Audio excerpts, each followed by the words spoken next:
everyone, welcome back to my channel. My name is Ashley, and today I'm going to be talking about how I read 100 plus books a year and giving you tips for how you can do it too.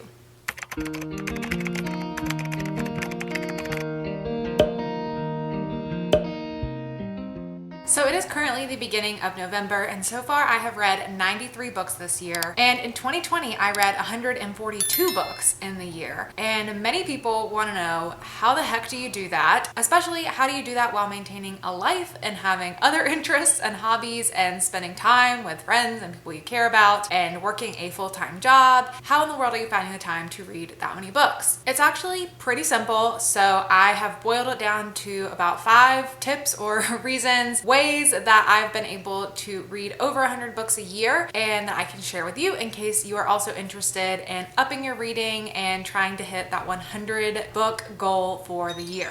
So the first thing that I did, and the number one tip that I have, is to read shorter books.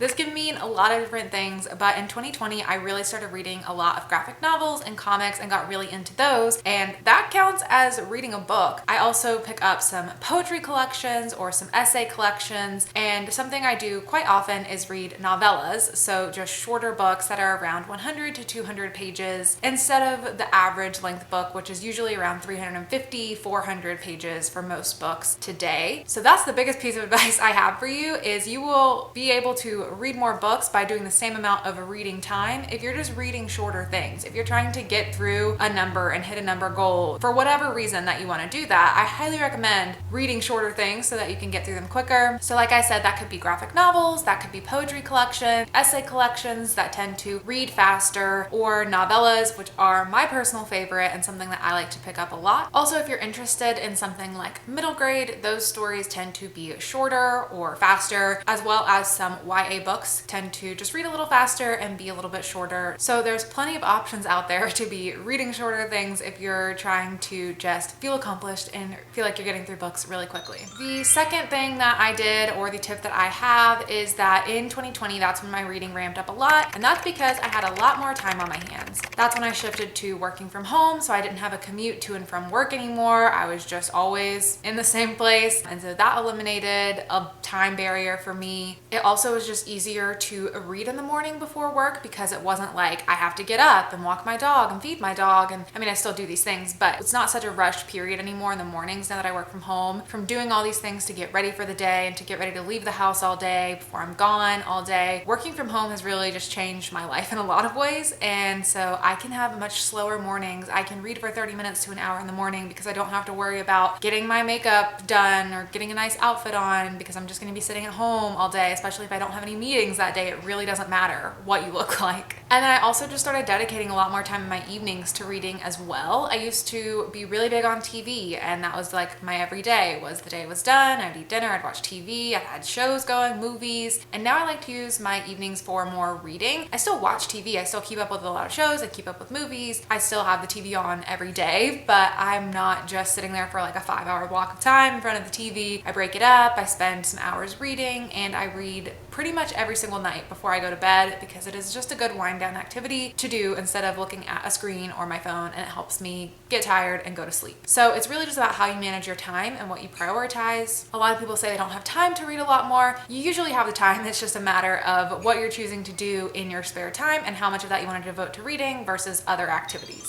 The third tip I have, and the thing that worked for me, was getting into audiobooks. So shout out to both Scribd and Libro FM, which have changed my life. I listened to so many audiobooks in 2020. Probably at least 40 of the 140 books I read were audiobooks that I listened to because it just took up such a large majority of my reading. And something about having an audiobook on makes it easier for me to read more over a span of time, or to just maximize the time you have if you're doing laundry or cooking, or maybe doing a task at your desk for work that doesn't require a lot of brain power. It's more of just a clicking buttons type task. Those are all times in the day you can be filling up with audiobook listening, similar to having a podcast on. You're just listening to a book instead of having to read it with your eyes, so it really helps you take advantage of any of the time you have available throughout the day. Also, when you're driving, if you do commute to work, or if you tend to be in the car for long periods of time, instead of listening to music, you could pop an audiobook on, and it really helps me get through books faster. I also like to do immersive reading sometimes, so just listening to an audiobook while reading it at the same time, and that helps me focus on the book better and sit down and read for longer chunks than I would if maybe I wasn't having the best mental health day or I wasn't as interested in the book and it wasn't captivating me right away. Something about pairing it with the audiobook and having someone read it to you while you're reading along also helps. Also, shameless plug, if you want to try either of these apps, I have links in my description down below for both Scribd and Libro.fm for either free trials or free audiobooks that you can check those services out.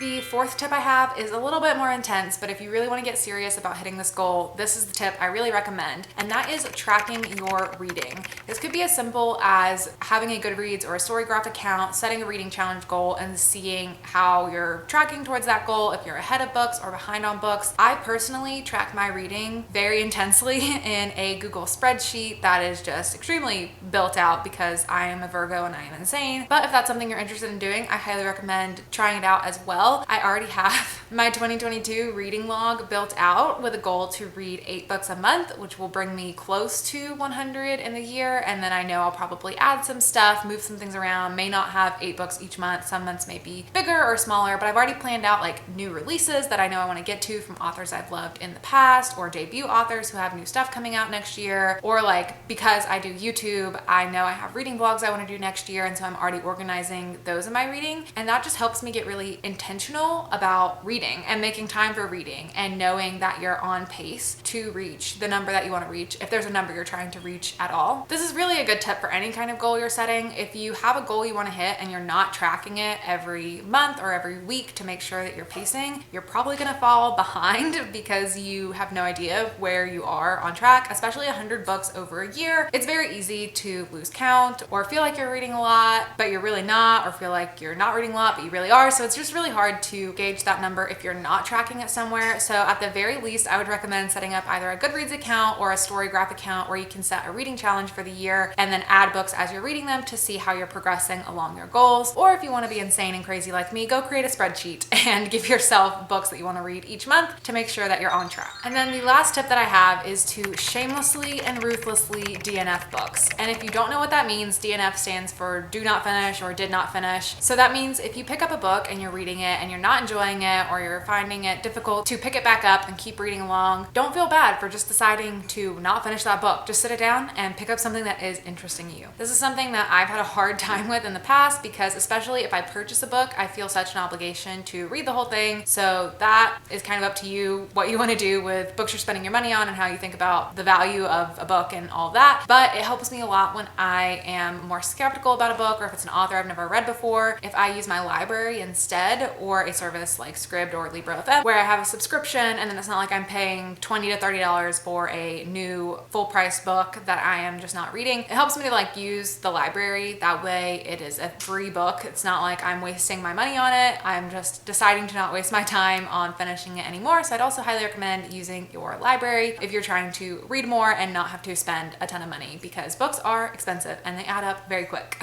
But generally, there's no shame in just deciding that a book's not for you and putting it down. If you put on a TV show and you didn't like the first episode, you probably wouldn't continue in the series. So if you start reading a book and you don't like it within the first like 25% of the book, what's the point of really continuing and wasting your time on it when there are so many other books that you could be reading and enjoying? So like I said, this is still something that I struggle with and that I'm trying to get better about, but I've definitely gotten better about it over the years as I've tried to read more and get through my TBR faster and get through new releases faster. You just gotta know when a book's not right for you and just put it down and move along. So that's it for all my tips on how to read over 100 books in a year, how I do it, and how you might be able to as well. I will say that reading is not a race. It doesn't have to be a competition. You might not want to read over 100 books a year. I feel like you probably do if you're watching this video, and so that's why I'm sharing these tips. But I hope this doesn't make anyone feel the pressure that you are supposed to be reading this much, or how dare you watch TV in your evenings when you should be reading a book instead. By no means am I saying any of that, and these tips could really be applied to any number of a reading goal that you're trying to reach. If you just generally want to read more, I think these are just good recommendations for ways that you can fit more books in your schedule. But also if you're trying to hit that 100 number, these can really help carve a lot of time out for you and really help you reach that goal. If you have any other tips for how you get more reading done and how you read more books, definitely leave them down below so that others can check them out. But that is it for me. Thank you so much for watching, and I'll see you all in my next video. Bye!